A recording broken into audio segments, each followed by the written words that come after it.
Hello, one and all. Welcome to another fantastic episode of the A2theK Wrestling Show. Back once again, we are the Wrestling Masters. It is me, Carl, joining me as always, the guy who puts the fucking A in A2theK each week, week in, week out. It's Anthony. Say hello to the people. Hello, everyone. Do you know what, Carl? I love that. Such a good introduction. I feel like almost like there's pressure to equal your hype, and I can't. But someday. One day. Anyway, another fun-filled week, Carl. Hopefully a lot less glitchy than last week. For those who listened to last week's, apologies. That went a little bit awry.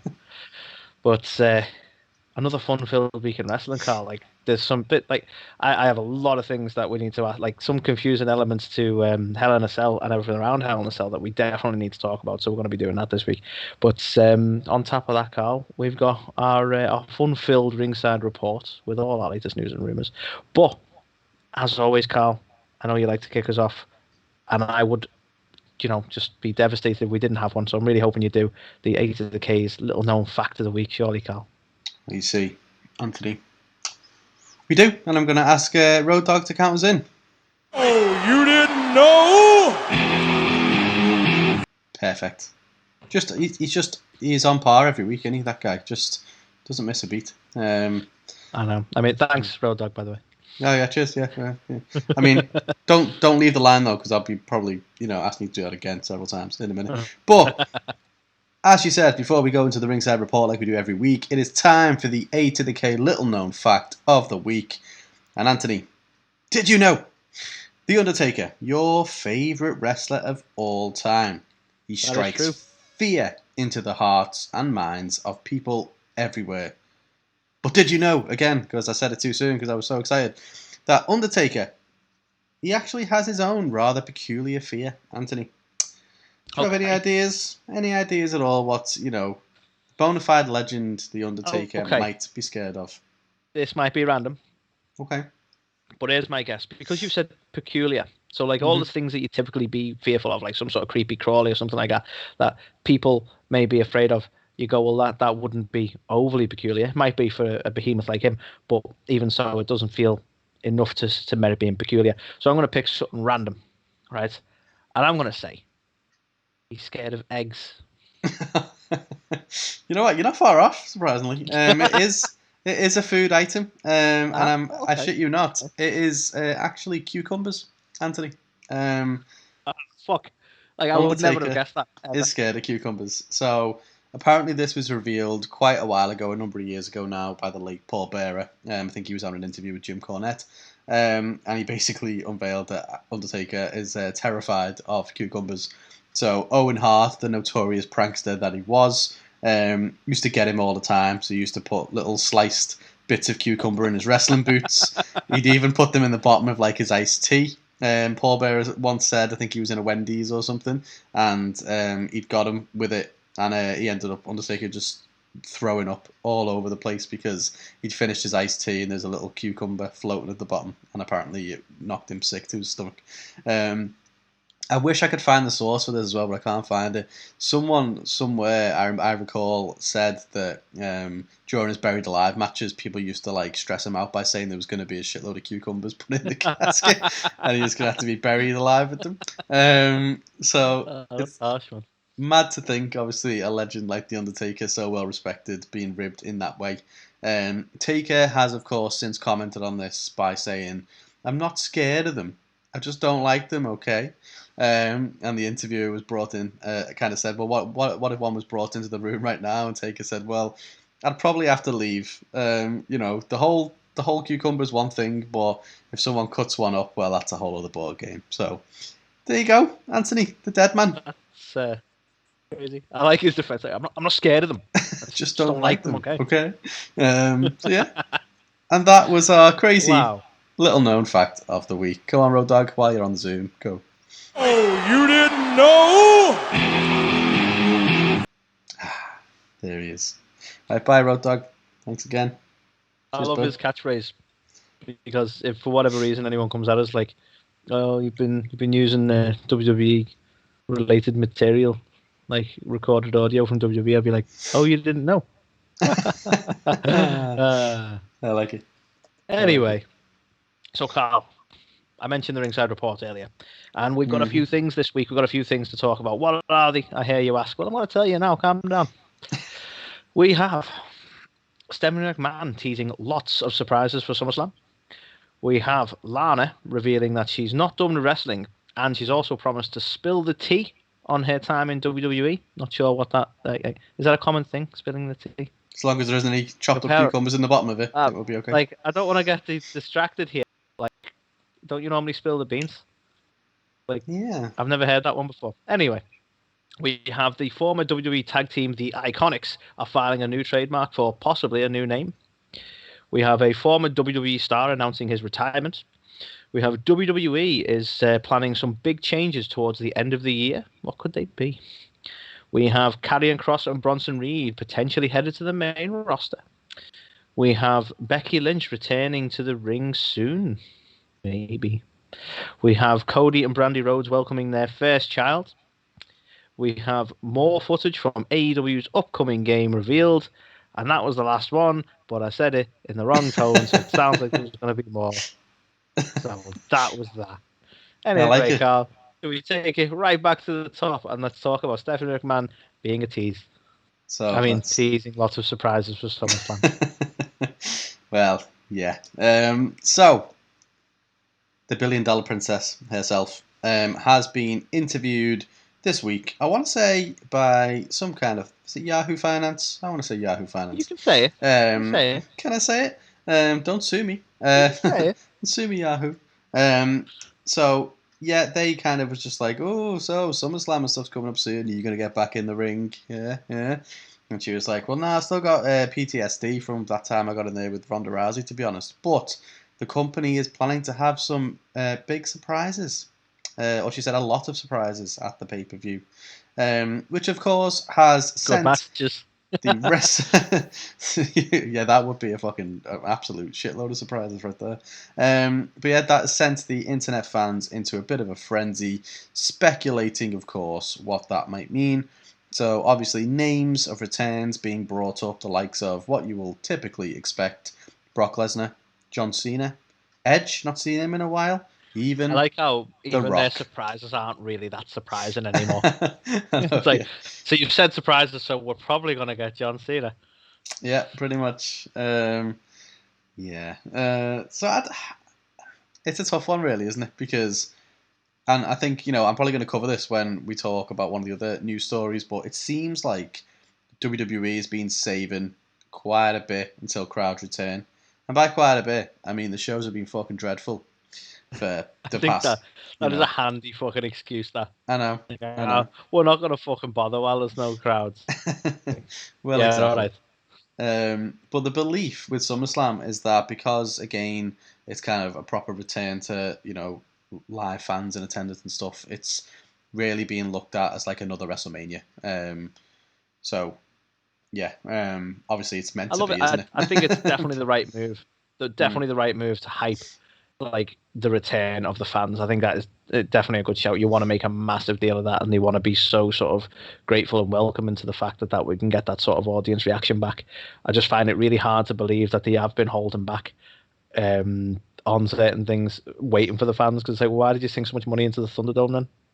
Well, yeah. When you save money, if you're not going to bother, why make a really nice new studio that's actually less fans? But whatever. Yeah. Anywho. I don't know as well, like, is this really still what it's become? Like, oh, we're hyping up some big surprises, and it's like, I know everyone's just jumped on that means returns, but as you said, the returns are just, they're like, legends or what, like, they still haven't done a good enough job of building any stars, to the point where the only way to get people excited is to bring back people who clearly don't have a future in the business, so it's kind of like, bit concerning at the same time, I would say. Unless the big surprise is, we didn't release anyone. Come on, guys. Like, that would be a surprise. Yeah. So, yeah, who knows what it could mean. But yeah, surprises are coming. Yay. So, speaking of surprises, Carl. Hey, by the way, I don't know. Former WWE star, Lana, as we used to know her, now CJ Perry, Obviously released very recently in the latest bout of releases, I believe.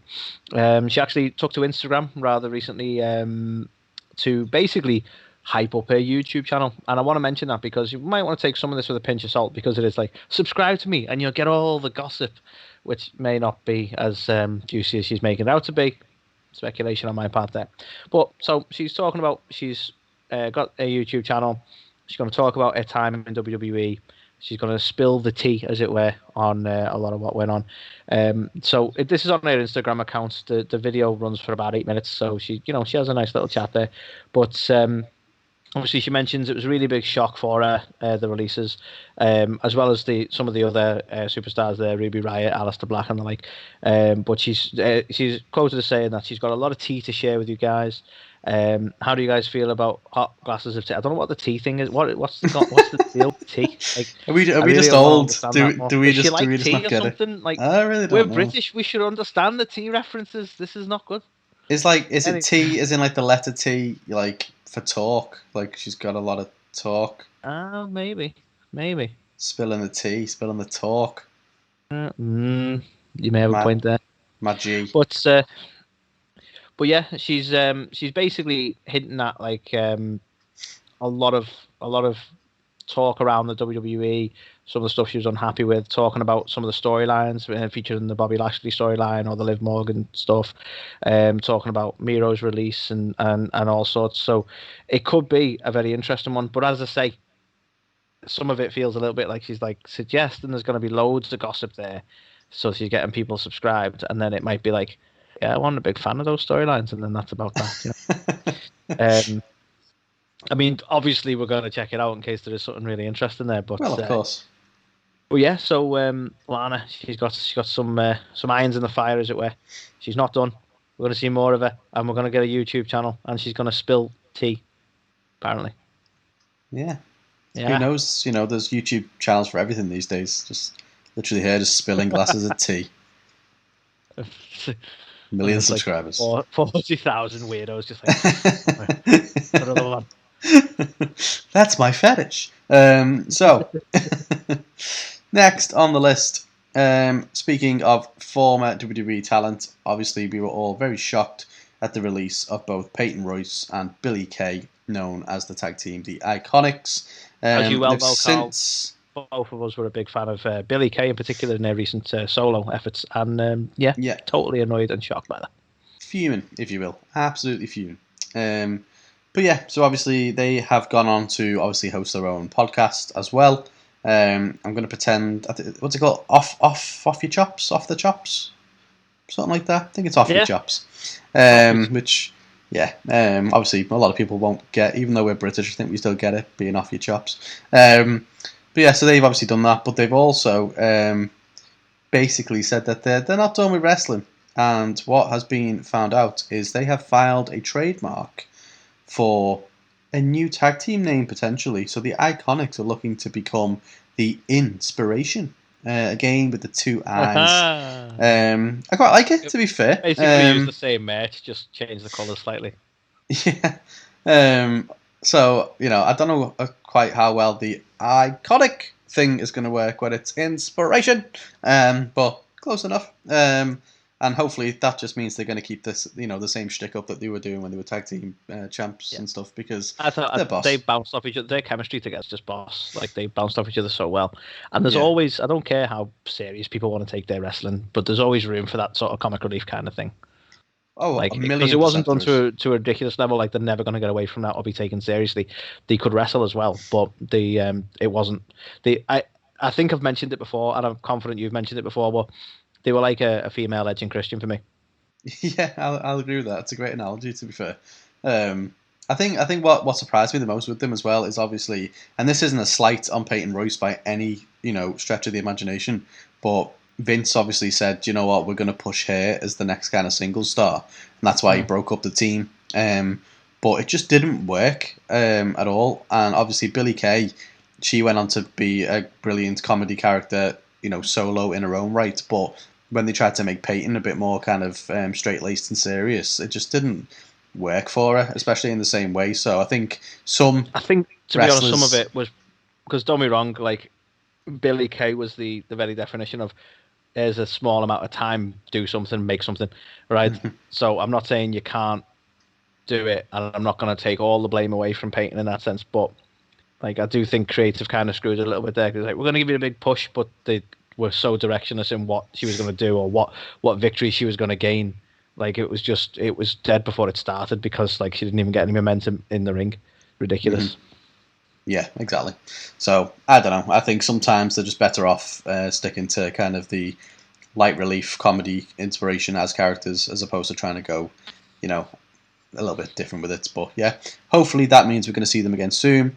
Whether that is in Impact, whether it's in AEW, whether it's elsewhere, who knows? But hopefully it's soon, and hopefully you might we say get they to could see... have a big impact on the business. It would be, yes, very impactful with two eyes. I didn't know any way to make that work, but yeah. So the inspiration, formerly the Iconics, we will hopefully see them soon. So, Carl, the next one. Insert segue here. We have mentioned a former WWE star announcing his retirement. So, this star is one ACH or Albert Christian Hardy Jr. And you might be, I don't recognize that name from WWE. So he was formerly in WWE, worked as Jordan Miles, because obviously WWE like to change people's names when they work with them. So had a stint in NXT.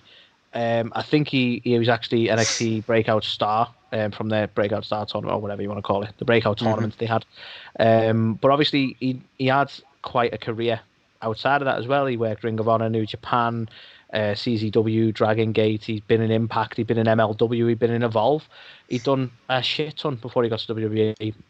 Worked in WWE for a time, and sort of sadly, and kind of, I don't want to say out of nowhere. I suppose maybe some people saw it coming, but he basically gave a short statement on his Instagram, and he said, "There's no need for dramatic or emotional wordplay. As of today, I'll officially step away from professional wrestling. Thank you for all the support and love." So he's not made a big, big song and dance about it, but sadly, he's decided to hang up his boots, as it were. Do you know what? I hope. Obviously, I don't know what he did. Following all this, but obviously there was a lot of controversy with him, wasn't there, because of the merchandise? I don't know whether you remember. I'll be honest, I don't. Well, hit me with it. Go on. So he had a T-shirt come out, didn't he? Which I don't know whether he was, he designed or whether it was a WWE thing, and he was against it. I honestly can't remember now, but I know there was like resemblance to like blackface on the T-shirt. So the way it was done was like it looked almost like a mouth with his I think his name as the teeth. This, yeah. Obviously that got a lot of flack at the time, and after, because I believe he was meant to be close to getting a main roster call up. I think everyone was expecting it. I mean, he was working at the top end of NXT at one point, going up against the likes of Adam Cole and that. So it seemed to feel like it was going to go that direction. But to win the breakout tournament, and I think he even beat Adam Cole as part of that as well. Just goes to show that obviously they were big on him. But yeah, I hope whatever happened there wasn't one of the main factors with it and stuff like that. I don't really know whether he went on to do anything else, but based on, I didn't realize he'd worked for so many promotions and had such a storied career. So. It sounds like he has achieved a lot. Shocking, isn't it, when you look into it? I think, because I vaguely recall he was from Evolve, because I think that was some of the connection with WWE, because obviously WWE worked with Evolve and then eventually bought Evolve. But yeah, I didn't realize it, because look at all the big indie names, as it were, like Ring of Honor and MLW and New Japan. It's like, yeah, I mean, he's hit all the big ones there. He's even worked for Impact, so like, yeah, he's been around everywhere you can, really. Absolutely. Well, yeah, best of luck to him in his retirement and whatever he decides to go on to do next. And speaking of people going on, I don't know. But so... Speaking of what to do next. So that's a fucking brilliant segue, actually. Fair play. So the Mat Men Pro Wrestling podcast have come out and said they've been hearing some exciting stuff on the horizon for WWE. Now... Andrew Zarian, who works on the Mat Men podcast, said he doesn't normally post vague tweets out like this, but he's opted to do so this time because what he's heard has made him hopeful that the quality of the shows might turn around by the end of the year. So it is literally as vague as that. All he says is that he's very hopeful, but what he's heard is that things are going to be good. Now, I mentioned obviously before around what Stephanie said about big surprises potentially planned for SummerSlam, which obviously is in August, and there's been speculation around Survivor Series as well, potentially with The Rock making an appearance and stuff like that. But yeah, I don't know. I think the product has been pretty much hot garbage for a while. Unfortunately, I wouldn't go as far as I would say there is one good show there. Sadly, they've got it split across 3. Yeah, actually, yeah. I think you're right. Because I keep saying this, like people sort of look at SmackDown like SmackDown's this really good thing compared to Raw, and on the face of it, you could argue that, but there's only one good thing in SmackDown. Yeah. Like if you take that one thing away, and let's look at this as an example, because we did that for Hell in a Cell for some reason. We took the one good thing away, and look what happened. Like, there's one solid show there with some really good talent, but they're spreading it way too thin. It's ridiculous. So you end up with the likes of Raw and most of SmackDown. Even the stuff with Roman as well is that starting to wear a bit thin as well. Certainly for me, it's not as impactful as it once was. Now I mentioned it on the air now, Carl, because I'd be remiss if it didn't. I sincerely hope that SummerSlam brings, and these surprises and changes bring, the Roman storyline to almost an end with an encounter with The Rock. And I like to think that if they're going to try and bring back a big star, and people have been wanting it, this isn't an idea that I'm going to try and be like, oh, I come up with this because like so many people have. But I would love if they willing to get that star power in there. Rock's still got kind of a level of loyalty there. I know he's hard to book because he is like a massive, massive star now, but they've done it before with the whole twice in a lifetime with John Cena and all that, and we're going up against Punk and stuff. So it's not like they can't get him back, but I think it'd be the perfect sort of bookend to Roman's heel run to have. Imagine if they can achieve it, and don't be wrong, WWE make me nervous with this shit. If they can get this whole almost like this face turn from Roman after that match, similar to like Rock Hogan when Hogan became a good guy again. Imagine being able to pull that off with a Roman versus The Rock match, and then it's that whole respect at the end, and everyone's behind him, and it just makes up for that Rumble where The Rock come out and everyone was booing him. Like, I don't know, I think it almost be poetic to pull that off, and I think if they go that direction, then I'm still on board with the Roman stuff. Otherwise, I'm kind of not sure how they're going to end it, but I don't know. Which means they certainly won't go that direction. It'll be something incredibly worse. We could put Roman against Hulk Hogan, trying to get the same magic, but in the wrong fucking way. Yeah, exactly. It's like literally move for move the same match as well. Hogan just there in NWO gear for no reason. But yeah, I don't know.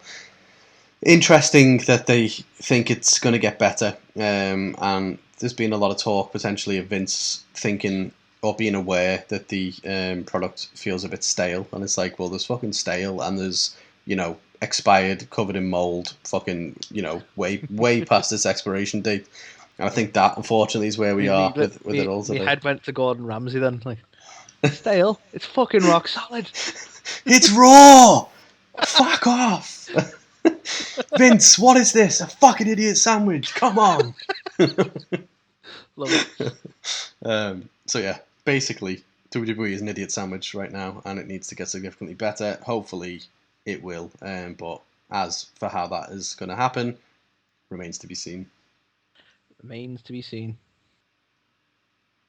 So the next one, Carl, after that pause for effect, the next one is let's talk about big, massive superstars over on NXT, Karrion Kross and Bronson Reed. You love them both, Carl. I've recently been seeing on SmackDown, and they had a sort of an off the books, let's say, a match. Karrion Kross went up against Dolph Ziggler, and Bronson Reed faced off with Bobby Roode. Now these bouts weren't something that we got to see on a typical episode of SmackDown. They were actually taped for future evaluation, I believe is the way they've termed it. So there's no current plans to use the matches for public consumption, but the belief is that this is a sort of a tryout for maybe shaking things up after SummerSlam. I find they've picked both champions to be the ones that I always hate when they do stuff like this, because now everyone's going to be sat waiting for them to lose the fucking belts, but whatever. But yeah, an interesting one that they might be poaching some talent from NXT, which has gone super well in the past. So I'm sure it's going to go really, really well this time. And in actual fact, I think the fact that they went up against Dolph Ziggler and Bobby Roode kind of suggests where they're going to be on the SmackDown card as well. No offense, Roode and Ziggler. I actually really, I think these are both really very talented people. I just don't think these are used on SmackDown very well at all. But yeah, what do you make of this one, Carl? Like potential, we're getting the move, and like the Karrion Kross one makes a lot of sense to me because he's like they've made him like totally unmatched in NXT to the point that it's like, well, you know, Samoa Joe might take the belt off him because I felt like they might have been hinting at that, which we'll talk about. But like, what else do you do with NXT? He's battered everyone like quite decisively and quite quickly. Yeah. So I could see that move. It'd make a little bit of sense, but the only way you can achieve that properly is to have him there and then put him straight to the main title scene, because otherwise it feels unrealistic again. Yeah, I think for Karrion, that would have to be the way they go. For Bronson, I don't know, that I guess it surprises me a little bit with all the other talent they have in NXT that he would be one of the names. You just don't like Bronson. Well, Bronson's yeah, maybe. fucking awesome. If they brought Bronson over and put him in, like, imagine Bronson versus Big E. You love watching parallels. Two big hosses going up against each other. That's not a fucking... But the only way that's a parallel is it's the fucking two overrated fuckers. Right. Carl, no. I can't, not a fan. No. Not No, a fan of Carl, either. no. But yeah, Bronson Karrion... IC title. That's what's happening. Oh, God. Live with it. I mean, come on. That IC title's been through enough. Don't give it to Bronson Reed. You'll learn to love Bronson Reed, man. He's awesome. Yeah, we'll see. I will eat my hat, as they say. You know, and look, you went through a whole season of season 1 eating hats, and year 1, no hats left now. No hats. But yeah, I don't know. Karrion makes perfect sense. I think if they're talking about doing it as part of a shake-up, then I think Karrion would probably go towards the main event scene. But yeah, I couldn't see that for Bronson. I think, yeah, you're right. It's probably going to be one of the kind of middle titles. But yeah, interesting. I just have a bigger opinion on Karrion. If they do anything other than that, imagine like all the hype he's had with NXT, and then you bring him over to SmackDown, and it's like, right, you're going over against Sami Zayn. It's like, and again, no offense to Sami Zayn, incredibly talented, but like you've let him tear through everyone in NXT. So like it wouldn't make any sense other than sending him straight to the top of SmackDown. Even if he lost, it makes sense to pitch him there when he first comes in. Yeah, I think that in itself would be a difficult one though, wouldn't it? Because obviously Roman's still a heel, unless they do some kind of turn. I mean, we don't actually know what Karrion is. What is he? Is he face? Is he heel? Is he just whiny? I don't know. I think he's just a body that does stuff, while Scarlett's the one with actual talent and charisma. I kid. But yeah, she better come up to the main roster with him, otherwise, yeah, he's screwed. We've got to. Yeah, I'll be Karrion Kross. That's what I'm saying. So yeah, interesting stuff. Isn't it? Ain't it though? Speaking of interesting stuff. Well, interesting to think how you feel about this one. So basically, it's been reported that the man herself, Becky Lynch, has been seen working out at the Performance Center, doing a little bit of training with Indy Hartwell. It's been reported by pairs with cameras. Yeah. I can't even make any jokes. Jesus, please stop being weird, internet community and stuff. Stop turning up at the Performance Center. Just stop it. So yeah, interesting. So it looks like she's getting ready for a return back into the ring. Obviously, her and Seth welcomed their daughter. How many months ago now? Doesn't feel like it's been that long ago, but it was at Money in the Bank last year that she announced she was pregnant. So, oh yeah, so it's probably been like almost a year then, I guess. Yeah, maybe. Yeah. So wow, that's gone quick. But yeah, so it looks like she's ready to get back in the ring. And I believe a lot of what I've been speaking about in terms of the SummerSlam surprises and WWE getting better, a lot of people think that is also tied quite a bit to Becky Lynch. So they think that when Becky comes back, the creative will improve. Now, I don't get why. Was she writing for them? Exactly. I mean, look, let's be honest, right? I'm willing to eat a massive amount of humble pie on the fact that, like, I probably said a fair few things last year about the fact that I weren't a fan, right? But absence makes the heart grow fonder, as it were. And seeing what we're left with, I'm like, come back, Becky. All is forgiven. Like, honest to God. And don't be wrong, I still stand by a lot of my points that I feel like they were like really trying to push a character that she weren't for me. Like they were like, do you know what I mean? Like this badass that was coming out and trying to drink with Stone Cold and stuff. I feel like they should have just let her be natural. Like the person that got over, the one who sort of led the women's side when it come to was the Survivor Series, sorry. And obviously that whole moment when she got busted open and everyone was like, God, badass and all this. They should have just let her carry on with that. But instead they turned it into almost a parody of herself. And I do stand by that. But that's creative butting the nose in, really. I what I don't want is for her to come back and then them being like, this is what we need. We're going to make everything about Becky. And then she just becomes Charlotte. You know what I mean? You need variety. That's what we were missing. Like, I don't know. Like the women's division, like where would you ever come back as well? Out of curiosity, would you want to come back to Raw or SmackDown? Because I actually think SmackDown needs more talented women at the minute than Raw. As much as Raw isn't using them properly, they've actually got more talented women on the roster there.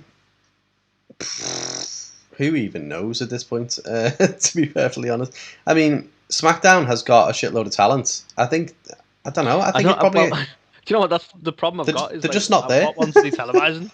Well, yeah, like they're just not there, to be honest. Because you make a point. We got Bianca Belair, Bayley, Becky Lynch. Sasha Banks. Sasha Banks isn't there. I just said Becky Lynch. Why did I say that? Sasha Banks. Even Liv Natalya Morgan is incredibly talented, and she's on that roster. Do you know what I mean? They always put her in stupid matches, but she is incredibly talented. So yeah, there's a lot of people there, but I don't know. I just feel like you get to see more of the talented people on Raw. Like you get to see Asuka there regularly, you get to see Charlotte and Rhea Ripley and so on, but they're still not being used right. But at least you get to see them there. SmackDown, I don't know. They don't even really use them properly. Do they? I mean, to be fair, Seth's on SmackDown, and when they start going on the road again, I'm sure they'd want to travel together. Roster, what? I don't think he's in the women's roster though, mate. You're such a dick. You know full well what I mean. So yeah, it would make sense from a practical point of view for them. Yeah, to obviously travel together and stuff like that. Yeah, I don't know. I'm looking forward to the weekly segments of What's Becky Driving this week. It's all I'm looking forward to. It's a Zamboni. It's not even on ice. What? Yeah, it's crazy.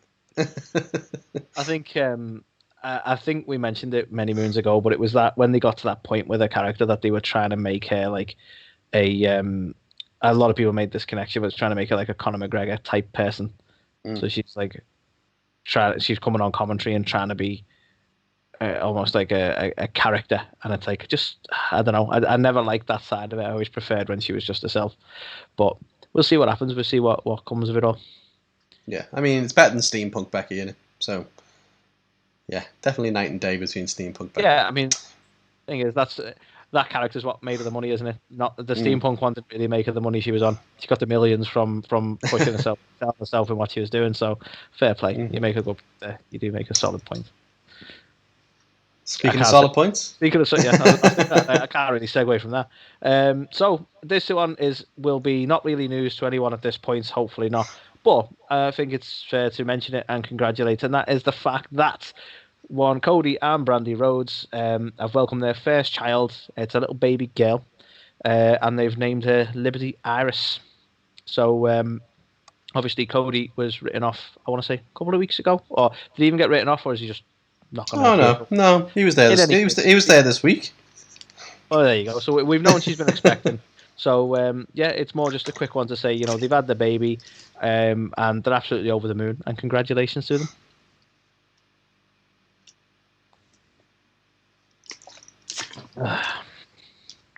Yeah, big congrats. So, the final one to talk about this week. Final countdown. And it's one close to the hearts of myself and Anthony, because we've even had a couple of segments dedicated to the likes of video games and wrestling video games in particular. We spent a lot of our teen years with wrestling video games. That we did. Yeah, because Yeah, that just makes us sound not cool, to be fair. We were never cool. Yes, we are. Maybe. But yeah, so obviously the AEW console game has been speculated about for quite a while now. And we got to see some early footage of the game at the most recent episode of AEW Games' 2 Point Show, which is now hosted by Aubrey and Ali, as Kenny Omega was no longer hosting.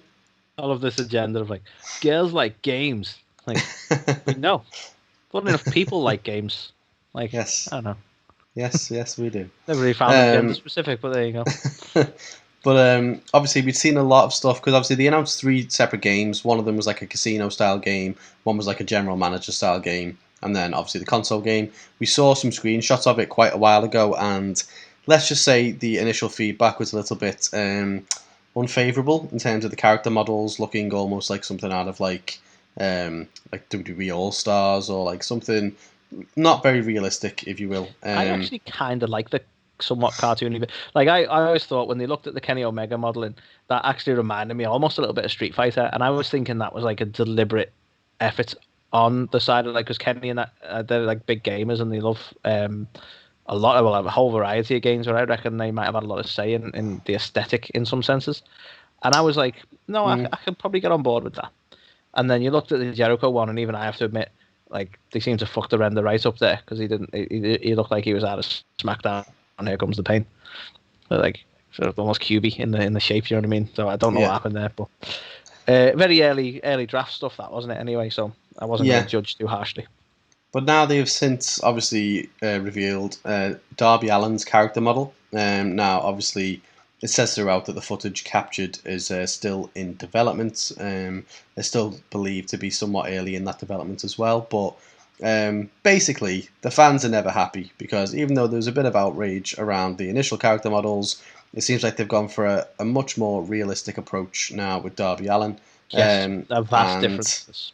Yeah, very, very different, and it looks really good, I think, personally, but a lot of the fans have now said it just looks like a SmackDown game.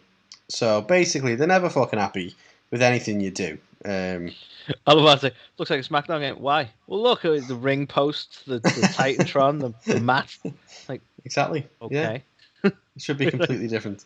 And just for clarity, like, what we saw in the video was a working render of Darby Allin, a few moves, and an empty ring. Yeah, pretty much. Like, how can you even discern it looks like anything other than a wrestling game? Yeah. I don't know. I mean, I kind of see some of the similarities to what they're saying, but at the same time, like to your point, it's a wrestling game. There's only so much they can do to make it look any different. You know what I mean? I think until the whole difference with this game is it's meant to be around the engine. It's meant to feel a lot more arcadey, but at the same time, it's meant to feel different for each of the people that you pick up. It's funny because I like the fact that people have gone, it looks like a SmackDown game. And I'm like, yes, that's what I want. Because WWE don't make SmackDown games anymore. They make WWE games. I want a SmackDown game. I want the game that I played on the PS2, but with much better graphics. That's what I fucking want. Yeah, I'd agree with that. I used to love the old SmackDown games. They were brilliant. They were so good. So if that's what they're gonna make, then fucking yeah, let's have it.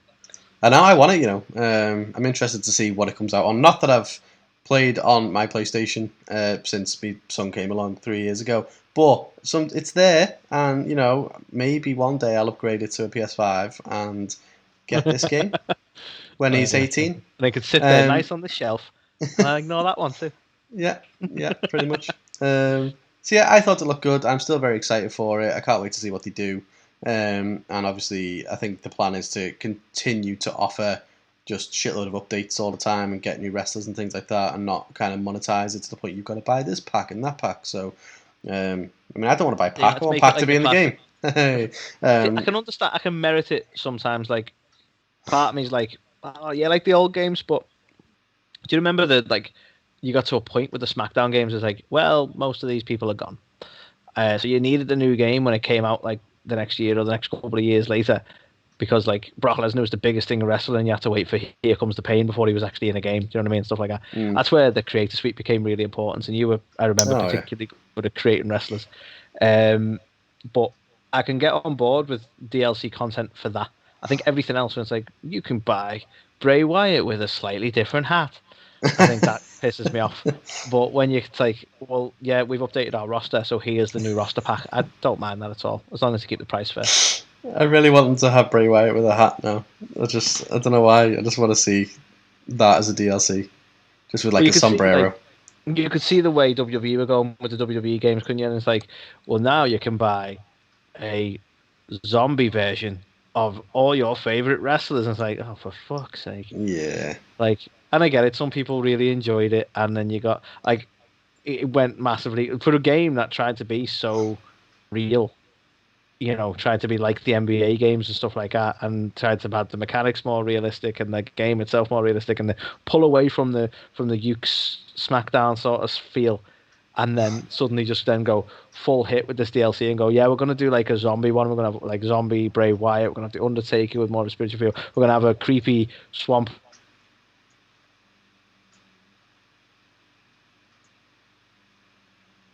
I don't know. Yeah. Sorry, went into a slight rant there. It's okay. You'd frozen for about 10 seconds of it, so that's cool. So basically, the gist of it, what I got was less turn a quick book, more play a young book. Yeah, that's what I got. Hey, yeah, and that was the Ringside Report. Only 9 stories this week. Maybe a slow news week, but that doesn't make them any less, good. And words and stuff. Speaking of things that are good and less good, we'll be back after these messages with This Week in Wrestling. Yay!